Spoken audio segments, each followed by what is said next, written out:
Good afternoon, ladies and gentlemen. My name is Jayant Menon, and I'm very pleased to be moderating this next panel, which is our first on economics, although we've touched on economics already so far today. But we've mostly talked about geopolitics in a very broad sense. We've heard from the minister this morning a lot about the two wars that continue to rage and exact a huge human toll and suffering, but also how it's affected cooperation, trust, which is the key theme of our ROF this year, but also we've started to talk about the economic implications, and that's where I think this panel would like to dive a bit more deeply into. The first, of course, is how geopolitics, in particular the US-China great competition, is affecting this region through its heavy dependence on supply chains.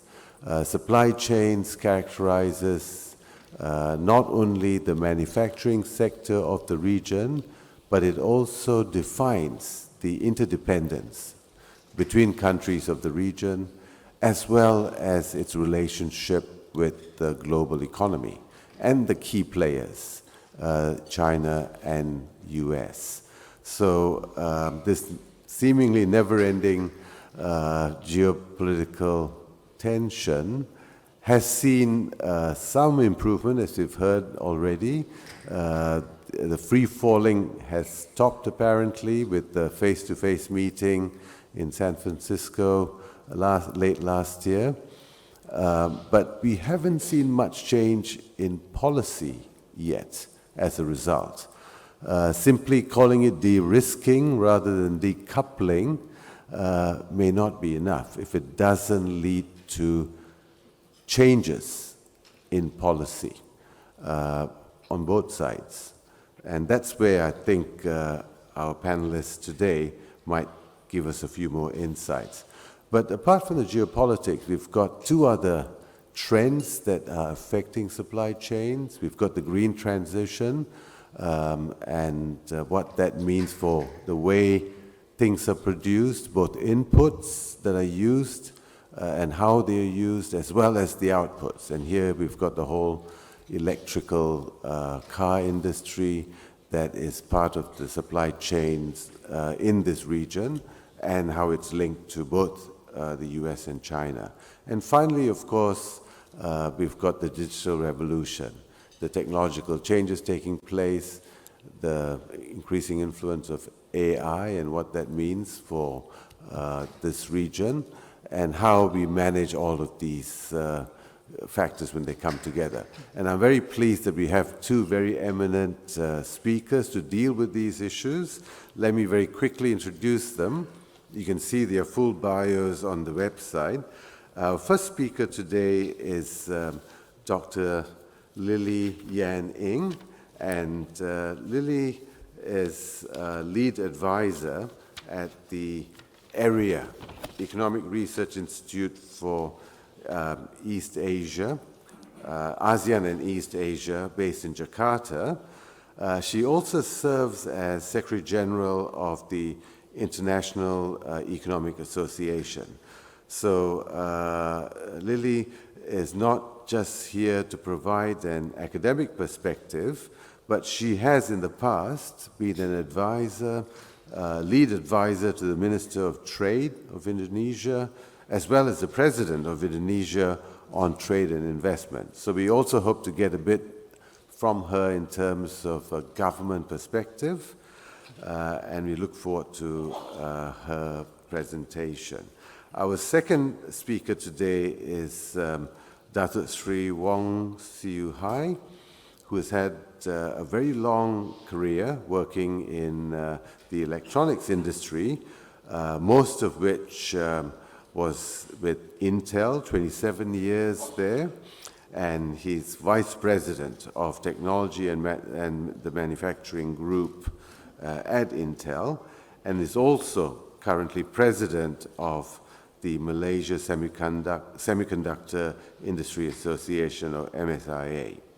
So with that, let me start by inviting Lili to make her presentation. She has slides, and 15 minutes, please, Lili. Please join me in inviting Lili.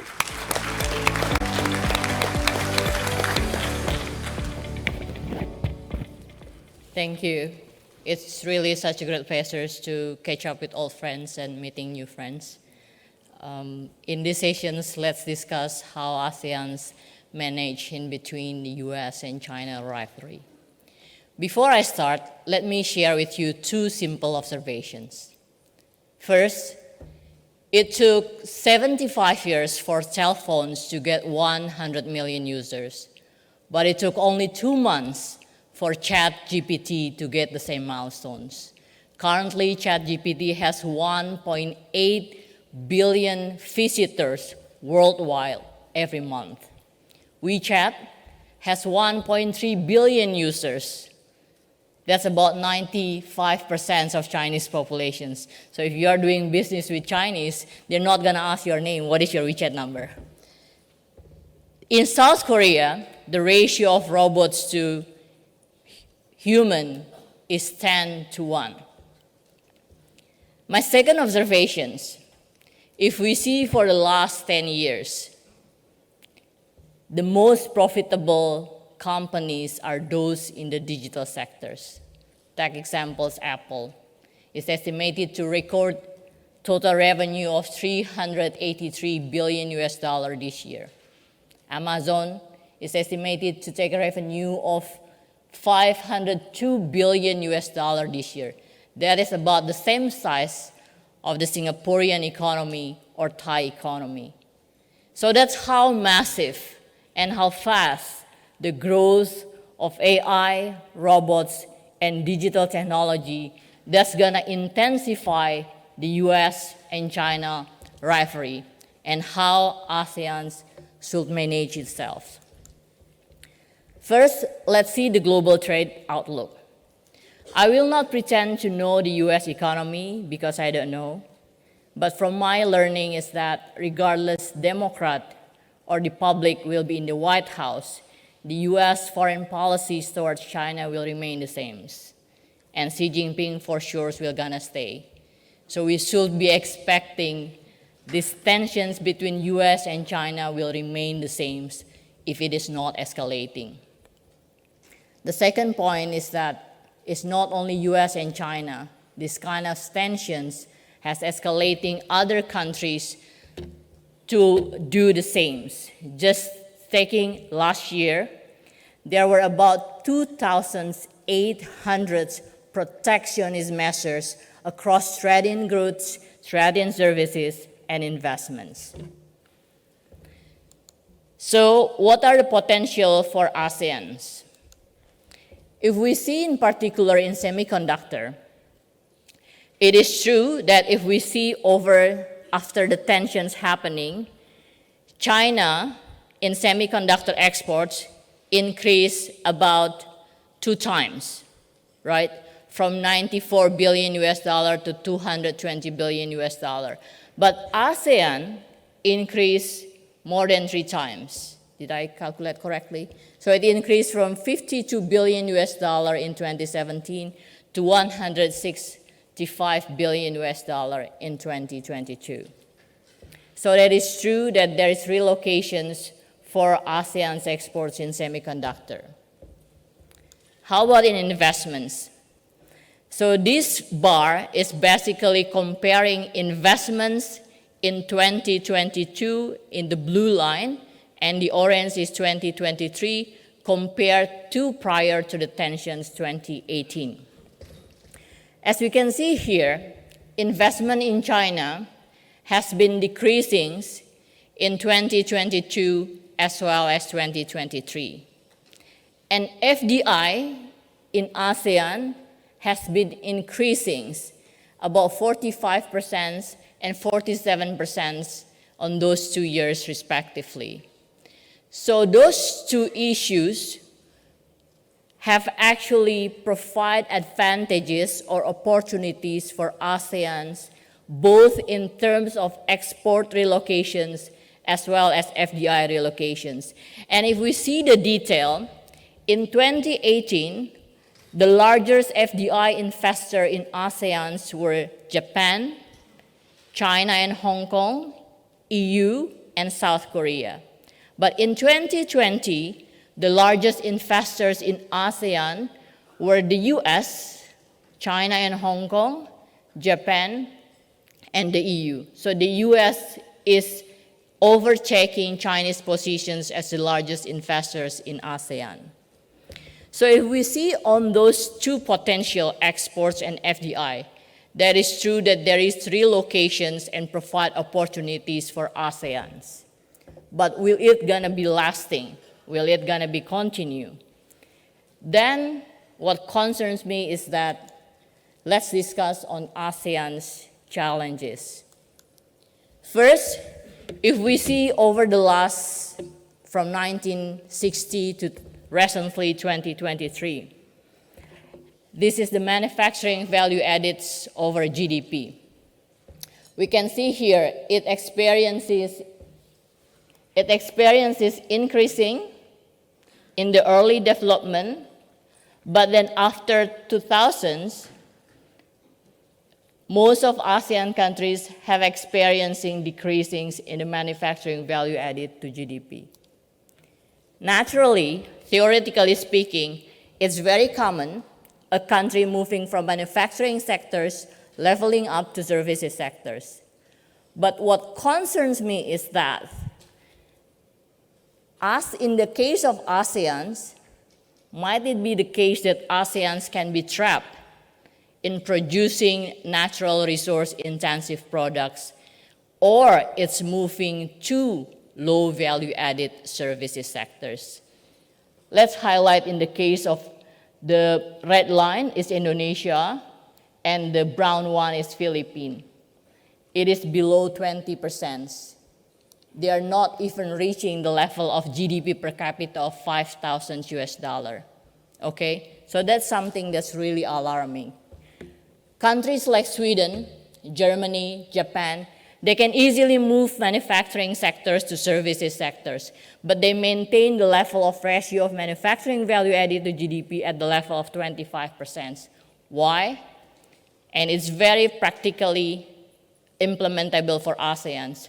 First, 60% of ASEAN's populations are only with secondary graduates, and manufacturing sectors providing relatively higher wages for secondary graduates. The second, manufacturing sectors is believed as the source of innovations. So this kind of decreasing trend at the early stage of developments or not yet reaching the developed stage is quite concerning for ASEANs. And if we can see the details, we see the last 3 years, ASEAN's total exports and imports to the world has been increasing, so my hypothesis might be wrong. But if we go through the details, the increase in the last 3 years have been mainly driven by increases in commodity prices of coal, oil, and palm oil, not necessarily by value added of ASEAN countries.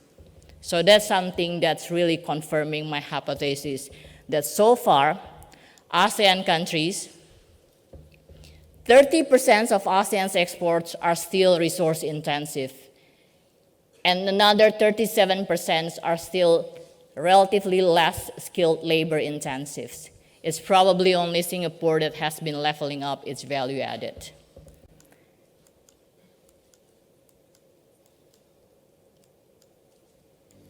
Doesn't move? Okay, the second challenge, I think we're gonna discuss more detail in the afternoon sessions. I call it as ASEAN self-inflicted political economic pain.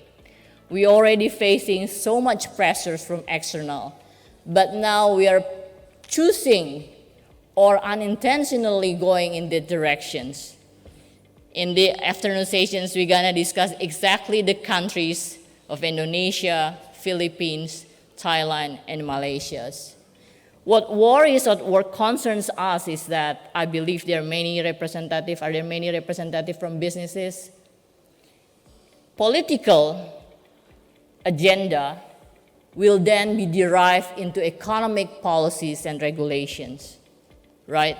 So if we have not so very advantageous political situations, then it will create kind of protectionist measures, such as exports and imports bans, local content requirements, investments barriers, picking winners industries at the cost of the rest of industries, and automatic licensing, and the list will go on. This is just among the top 5, 6 of the main concerns of ASEAN's economic, trade, and investments policies and regulations. So what can ASEANs do? I think what we propose is that once deepen trade and investment ties with existing and potential partners. So we try to expand our partnership, not only rely on China or the US or Europe at some point, but keeping them as our main trading partners. We also need to optimize the use of the existing FTA, ASEAN Free Trade Area Agreements, ATIGA, AFAS, AKIA. We also have ASEAN +1 FTA with the 5 main trading partners, and we have the RCEPs with the other, with all 15 countries in East Asia. The second one is unilateral reform. It's very important to have the conducive environments in trade and investments and ensure to implementing governance, corporate governance standards. And the last, but I think the most important ones, considering the technology savvy of ASEAN populations, it's very important to optimize the use of technologies, not only for social media or for entertainment, but also for productive industries, as well as invest in physical and digital connectivity. 95% of the current trade goes through oceans. So it's very important for ASEANs to think on how to modernize and decarbonize port shipping as well as data centers infrastructures. Let me conclude by highlighting, learning from the last 2 decades, the successful of a country is that a country that are able to build an institutions that can optimize its comparative advantage, accumulate capital, as well as create a society that are able to tap the latest technology in robots, AI, and digital technologies. With that, I would very much look forward to have discussions with you. If you have any difficult questions, you can give it to Dato Seri. Thank you so much. Thank you. Thank you very much, Lili. And you even saved us 2 minutes. So I can use some of that actually to try and summarize some of the key takeaways. You covered a lot of interesting issues, I think. One of the things that struck me was how the data is clearly showing us that the intense efforts on policy has had some effects. There's been some restructuring going on. Supply chains are shifting, but then supply chains always shift. That's their lifeblood, right? They're born out of disruption, they thrive on disruption, they move, and that's how they grow and expand. So it's important to look at what is moving, what is shifting, apart from where it's shifting to. And I think even your aggregate trends that you showed us indicate that the labor-intensive, resource-intensive bits may be moving, but perhaps the core parts, the capital-intensive, technology-intensive, may not have shifted yet. And so we'll have to wait and see. And I think finally you also highlighted how there are many new forms of protectionism now to look out for. This has been an unintended consequence, I think, of the rise in geopolitical risks.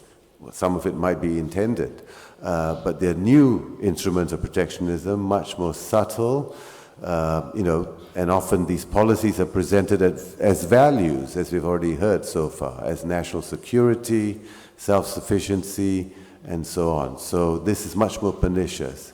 And you've suggested ways forward, which I think no one will really disagree with. So thank you very much. Now we want to turn to an industry perspective, which is critical, and the perspective from the new oil, which is semiconductors. And so we have Dato Wong, who will share with us his perspective from his many years of experience at Intel. So please welcome Dato Wong.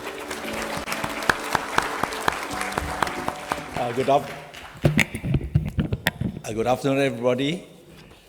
First of all, I'd like to thank ISEAS for inviting me, and also thank Ong Ken Ming for recommending me to this to speak at this significant and important conference.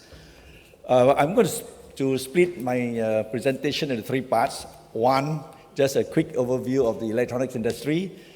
Two, on the impact of COVID and what has happened since then.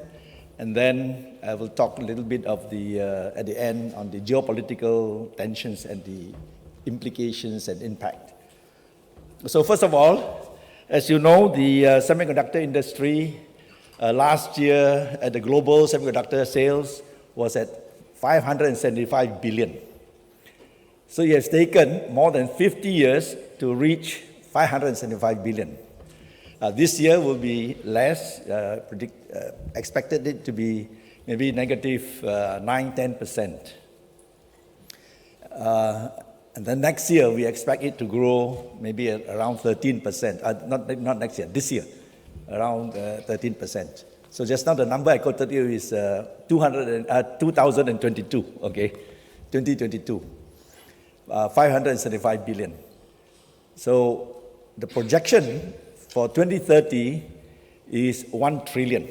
So you have taken more than 50 years to reach 575, and then in 7 years you are going to nearly double the global sales of semiconductor. So if you look at Asia, ASEAN today has about 20% of that share, okay? And as you say just now, semiconductor, it is the new oil, or the data, the new oil, and it is influencing everything that we do from work, live, learn, and play. And every digital gadget that you'll see is going to have a semiconductor inside, or IC inside. And that's how pervasive it is, not counting just now the talk about AI, autonomous EV, autonomous driving, and so on, quantum computing, all driving the use of these integrated circuits. So if you look at Malaysia, in 2021, the E&E export grew 18%. In 2022, it grew 30%.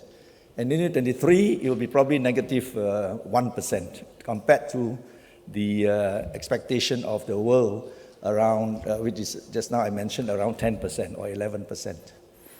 In Singapore, I gather the data in 2022, you were at $181 billion US dollars. So just now, the 593 billion is equivalent to about 128 billion US dollars. Vietnam is about 55 billion.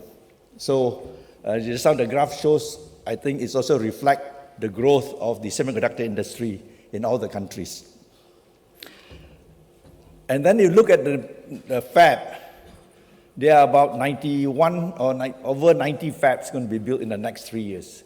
29 in 2022, 11 in 2023, and then 2024, this year, we think that it's going to be another 20 over fabs or 40 over fabs over the next 3 years. All these fabs are being built everywhere, especially in China, US, Europe, even in Asia, to position for that growth.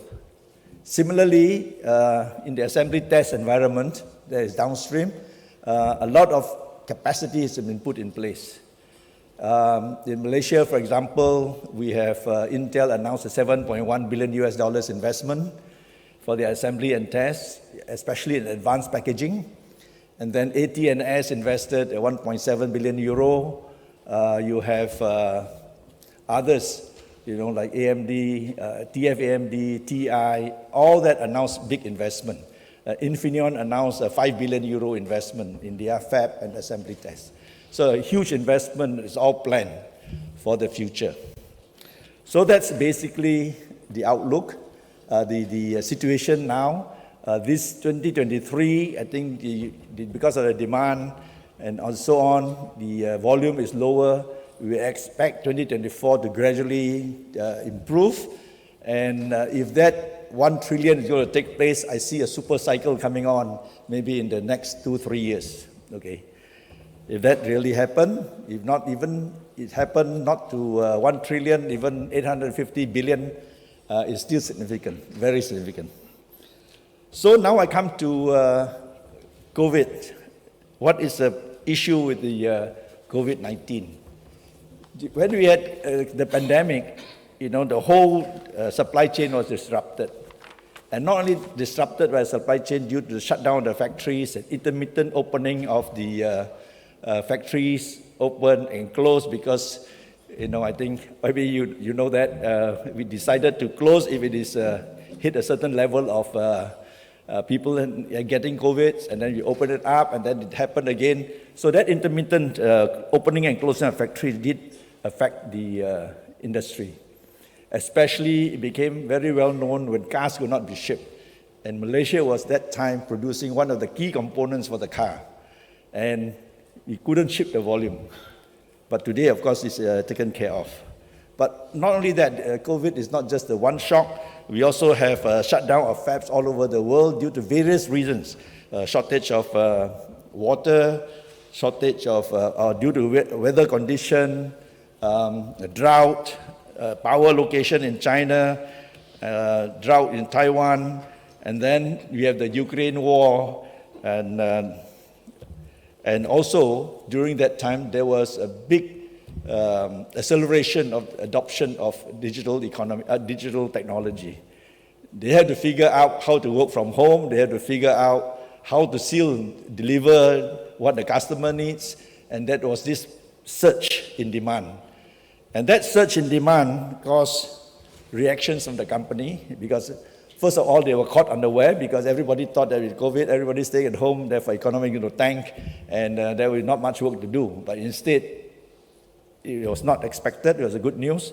And so what happened? So most companies straight away did increase in capacity, increase in productivity, and then product went on allocation.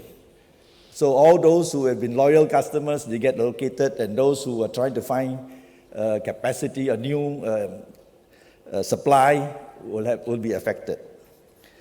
And companies went on long-term agreement, LTA, some 1 year, some 2 years, some even 3 years, hoping that they can get the supply. Those who have the supply can deliver the products to the customer and win market share. Those who cannot, then they are affected. And one of the key things that affected the factories was space. Those companies who have space and built space ahead of time, they were able to expand quickly. And those who don't have space, they have big problems. And that's why today, many companies are building a lot of space. They are not equipped, filling up the factories with equipment yet, but space all being built. If you go to Malaysia, there's a lot of cranes everywhere because everybody is building. So that's the learning from there, and the just-in-time concept is also changed now to just in case, because everybody is worried that whether I can get the supply, and therefore they order more and keep inventory versus keep low inventory. So that is the situation that we are in. And then now you have the Gaza war. Earlier, Dan Sri talked about the Suez Canal, the Panama Canal, earthquake in Japan. I think we're going to see a few more shocks this year and how it's going to impact the industry. So during that time, just now there was a question posed to me, and that the MSIA, which is Malaysia Semiconductor Industry Association, was only formed in January 2021. And it came about because of the COVID-19 pandemic. we were trying to help all the companies to open up, all the factories to open up, and their supply chain. But I was only that time chair for the American electronics industry. So only helping the American companies. But then I got companies from Malaysia, I have companies from German and other countries, okay, all trying to open up the factories. And so with the encouragement of the government, MPC, MIDA, and MITI at that time, I decided to form this association. Okay, and we started, got approval in January 2021. We now have 255 members from the headquarters, corporate headquarters from 17 countries around the world. So everybody, we talk about just now, geopolitical tension, they are all my members, okay? US, Europe, China, Japan, everybody, my members, including the Malaysian. So we have, what's happening is that as a result of that, I get a lot of calls from all the countries I can think of. Because with the growth that's expected, everybody wants a piece of that pie. So I speak to Brazil, Kazakhstan, Bangladesh, Pakistan, India, all wants to start up something. China, we are connected everywhere. So the name of MSIA came about because when we searched for the name, we wanted to use something E&E, but it's already being used. And in the internet, it showed up SIA. So there's SIA in the US, SIA everywhere, including Singapore. So we decided to use MSIA, same as an acronym for Malaysia, and it's just coincident. But we are all independent. We are not connected as a legal entity. So we just collaborate. So in Singapore, we collaborate with the Singapore SIA. And not only SIA, they also have a semi-Southeast Asia based in Singapore. We also work with them. So now I want to come to the geopolitical tension between US and China. So what is happening? Right? First of all, it started with Huawei.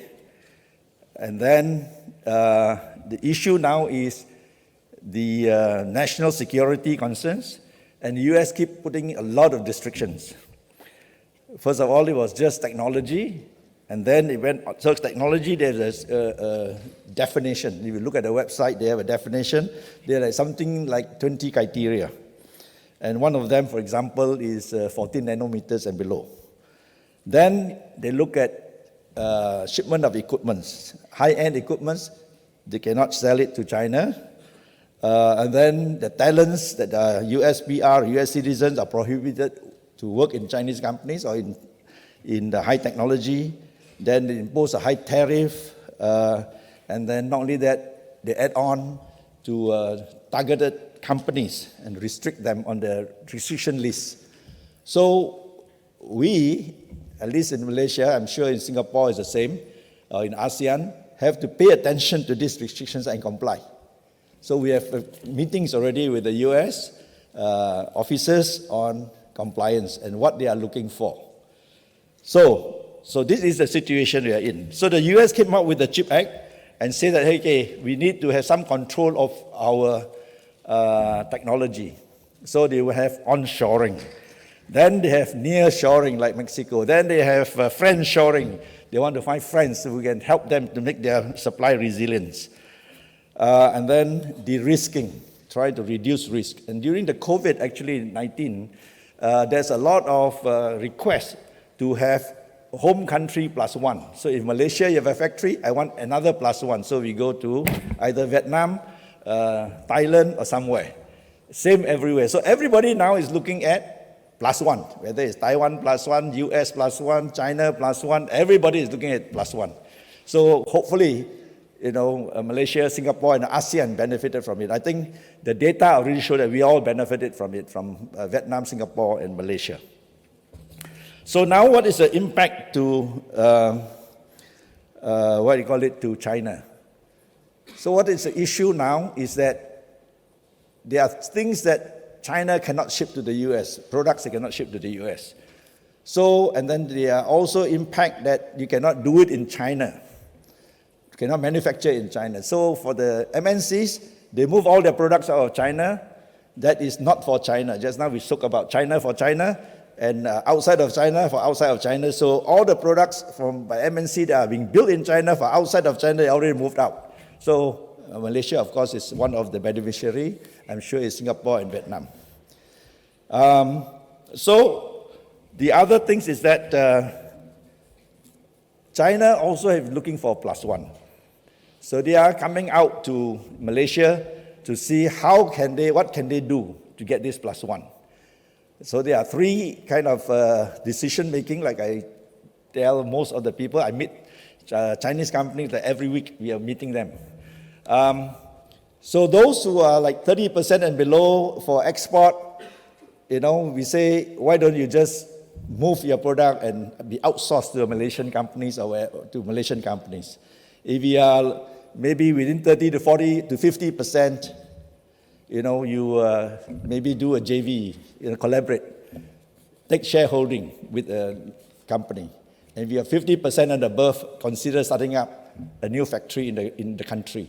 So that's basically what we are advising Chinese companies to look at when they come to Malaysia. So it's easier for them to make a decision. But a lot of them are so rich in terms of funds, they can actually buy any company they want. But it's not that everybody wants to sell it to China. But China is already in ASEAN. Some of them, they do a shortcut way. They acquire companies. In Malaysia, they have acquired a few, like TFAMD, Unisem, quite a few large companies, including many automation companies. So the opportunity I see is that how do we serve US as well as serve China and grow all together. But the way I see is that China need to find a solution for all their high-end technology. For the other technologies, it's normal. Just for cars. Cars, for example, is no high-end technology that the US can prevent China from doing. So China is just going way ahead in their EV technology. I think they're probably ahead, at least in the battery, okay? So this is a situation we are in, trying to have a win-win for US and for China and for ASEAN. Thank you very much.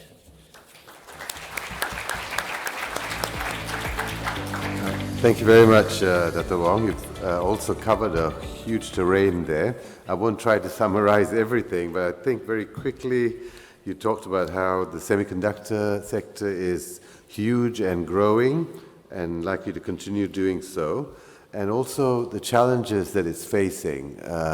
COVID, of course, disrupted everything, but also you mentioned many other risks that are emerging and more likely to be prominent in the future, many of which regional or country-specific risks. And I think for supply chains, this is the bigger concern. Not a global shock like COVID. I think whether or not we had supply chains probably wouldn't have mattered too much with COVID. Imagine a world before supply chains where goods were produced from start to end within borders. Would COVID had the same impact? Probably yes, because factories were shut down, right?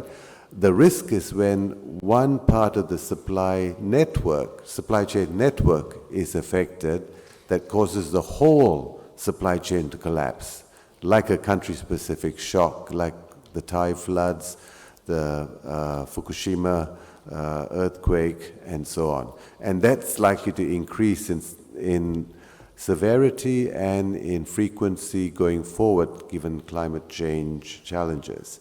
But I wanted to press you and also invite Lili to comment on a bit more to do with the US-China rivalry and the ramifications of that.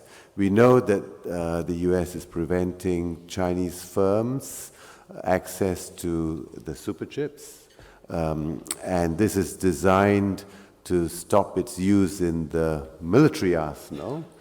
But is it really possible to confine or carve it out in that precise way, to limit it to just military use? Or are there spillover effects to other industries like the, you mentioned electric vehicles, and China is playing a big role there. Is it spilling over to other industries like electric vehicles, and of course to ASEAN through supply chains, because of course many bits of this industry are not solely produced in China, but produced through supply chains throughout the region. So what are the unintended consequences of the ban on super chips on China and the broader region? Okay.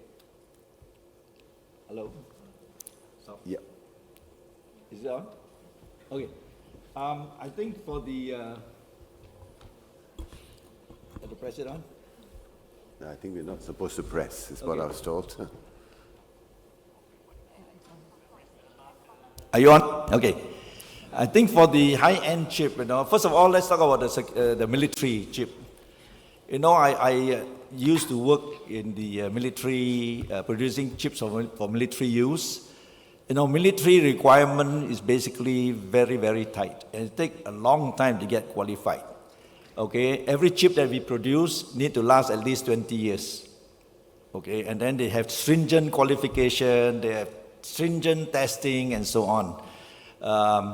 So normally once you design in, they are not going to be like changed tomorrow. Okay, you are thinking of the future, maybe arms and future planes and so on. Yes, you have to think of the future. But currently, whatever in design in, they are not going to change. And so that reliability requirement is actually very important. So I don't see the future chips coming, yes, for maybe the higher, the more advanced weapons that they will use it. So that will come out in time. That's number one. Huh? And number two is that when you do all these advanced chips and high technology chip, now you have a chip that can do up to maybe 20 billion transistors in the chip. And then if you stack it all up, it can be 100 billion in the package, like Intel says, 100 billion in the package. So this chip is very, very powerful. But when they design all these chips, it's basically for both commercial use, and so some of these chips can be used for military. But to do the military part, they have to go for the stringent testing and reliability testing. So I think it's very difficult to say this one is for commercial use, that one is for military use, so they just put a blanket, everything for military use.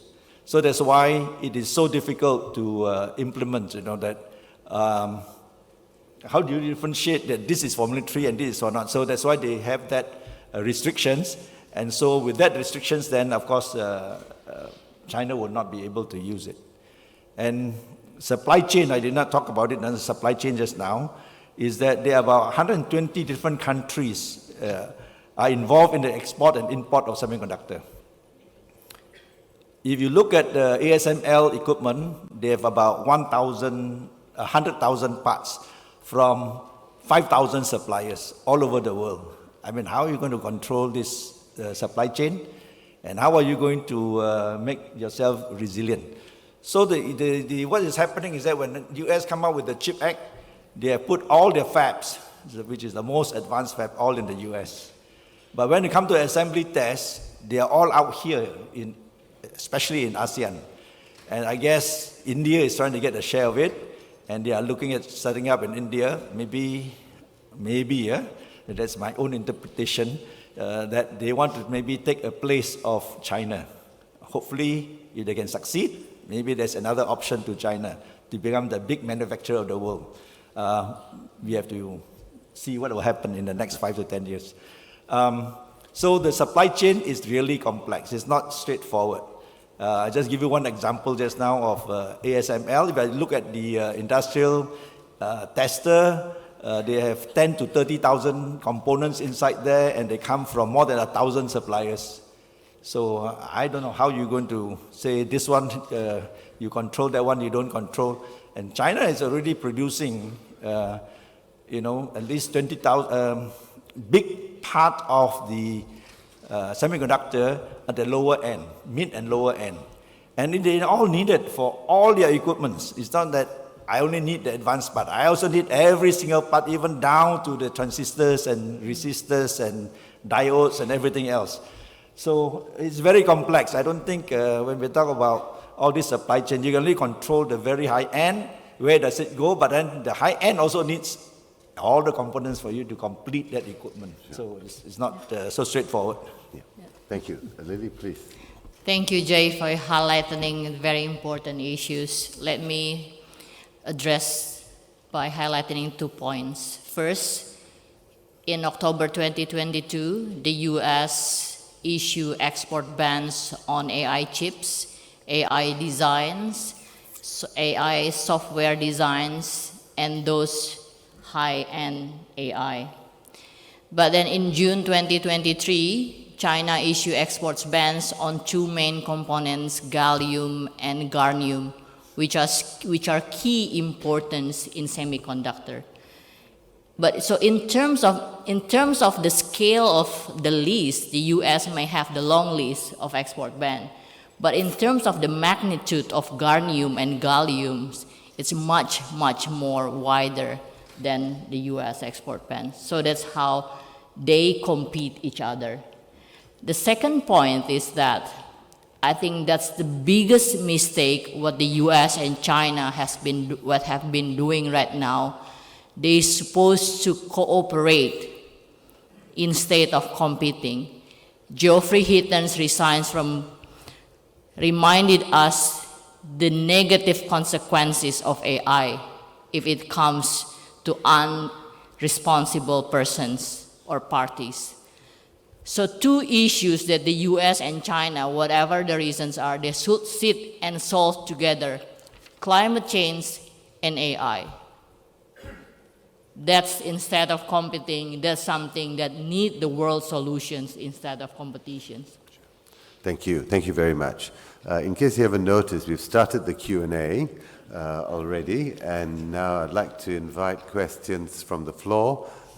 Please put your hand up, and we'll find a mic to come to you. And please identify yourself, and maybe try and keep it short.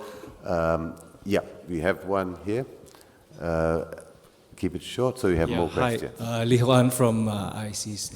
So, a question to Dr. Lili. I gather from your presentation, your disposition toward industrial policy is a little bit on the negative side, but we see countries getting much more into the game and actively targeting industries and identifying growth sectors and using all kinds of instruments like an export ban on unprocessed resources, which then compels industries downstream and so on. And I think arguably it's actually increasingly important for some region like Southeast Asia with the decline of manufacturing. So what is your position on industrial policy? What are the opportunities for especially Southeast Asia?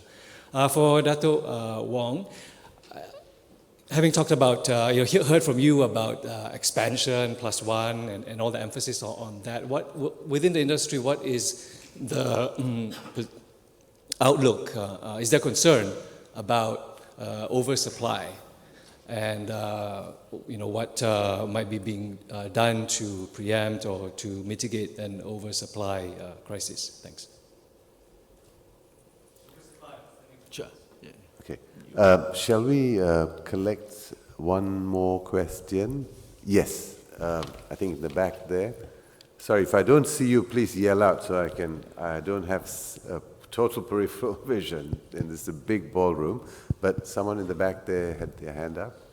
Hi, Jay. This is Eduardo Pedrosa from the Pacific Economic Cooperation Council. In previous sessions, we've talked about the securitization of foreign policy and across the broad policy sphere. And I think we've had quite practical examples here of how that affects a specific sector. My question is, how is that really affecting the ability of companies to operate in this environment? And is there anything that we can do from a regional cooperation perspective to mitigate those impacts? And I guess an addendum to that is, how much of this supply chain de-risking is actually just good common sense, given what we've learned, and not a political thing at all? Okay. What is the question? How much what? Sorry.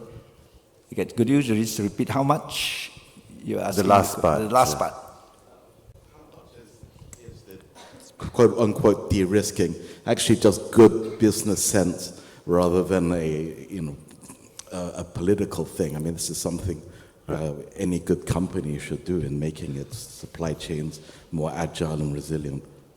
Okay. All right. So I think we had a question for Lili and for Dato Wong from Hock An first, and then Eduardo. So Lili, please. Okay. Thank you, Dr. Lee, for your interesting questions. I think the reasons why I'm against of industrial policies are twofold. First, industrial policy will gonna reduce fair competitions. Whatever that we are doing with picking the winners, there will be consequences. It's gonna reduce competitions in the market. The reduced competitions will gonna increase prices of raw materials and inputs. And at the end of the day, it's gonna be consumers who's gonna bear the cost of increased prices, right? The second reason is that there will be fiscal burden. Once the government decided to prioritize the certain sectors, there will be relocations in fiscal allocations. That means there will be the costs for the rest of industries that are not getting priorities or they are not getting supports from the governments. So instead of picking the winners, what I would like to suggest is that the government should provide the first order conditions that are providing services like in infrastructure, education, health, and government public services. That's one thing. The second thing is that the government should improve the overall conducive environments in trade and investments. By having this kind of first and second order conditions, I believe the government provides supports for all industries and let industries to compete in the fair competitions environment. Thank you. Yeah, on this question of oversupply, I mean, last time, the model that we talked about was keep everything low, keep inventory low, just in time, that has gone away, right? Because everybody has this risk that they have to address. What do I do? When I run out of parts, I cannot deliver to customers. And when I can't deliver to customers, I lose market share, and it's very difficult to get it back, okay? So there is this balance between oversupply and building capacity. It's a difficult balance, but then I think most companies now are looking forward and say that I better build the capacity, at least the space capacity first. And that time earlier, they all went after equipment because the lead time was more than 12 months. And if you don't book now, you're not going to get it, okay? So they book it and take that risk, okay? Versus if you compute, from the business point of view, the inability to ship to demand versus keeping the capacity that you have access, and if the demand is there, the amount of opportunity loss or cost is very high. So that's why I think they have learned that I will keep the space, I will order maybe 50% of equipment, at least I know that I can ship, and then the other 50, maybe I just put it on the longer term shipment. So you have this, what you call it, order book, order book for 2 years, order book for 1 year, instead of just book it just in time. Because last time they can predict, your lead time is 3 months, I just book the equipment for 3 months. But now they can't predict, okay, it depends on the situation. So I think that balance, each company will have to weigh it, see how significant it is, what it means to their company. Now, number two is on the ability to operate and the supply for business impact. Most companies today, they will just operate as normal, okay? The issue then is compliance. How do I comply to all the requirements laid out by the US? And anything that you don't know, then we ask for permission. I mean, that's the easiest. If you're not sure, ask for permission. If you're sure, then comply. You are not sure, check and ask for permission, because if not, if you are caught, so to speak, shipping when you are not supposed to ship, then the penalty is quite severe. So I think that's always this balance that the company has to take, and that's a precaution that they take. In fact, before the US restriction, we already have restriction from the US to supply to what I call countries that are of high risk. So last time we used to have country of high risk like Pakistan and Iran and so on. Earlier days, we already have this restriction that every time you want to ship to all these countries, you have to get approval. So this is the same thing. Now it's just more widespread, that's all. Yeah. We still have time for maybe one or two short questions. So please raise your hands and we'll get a mic to you.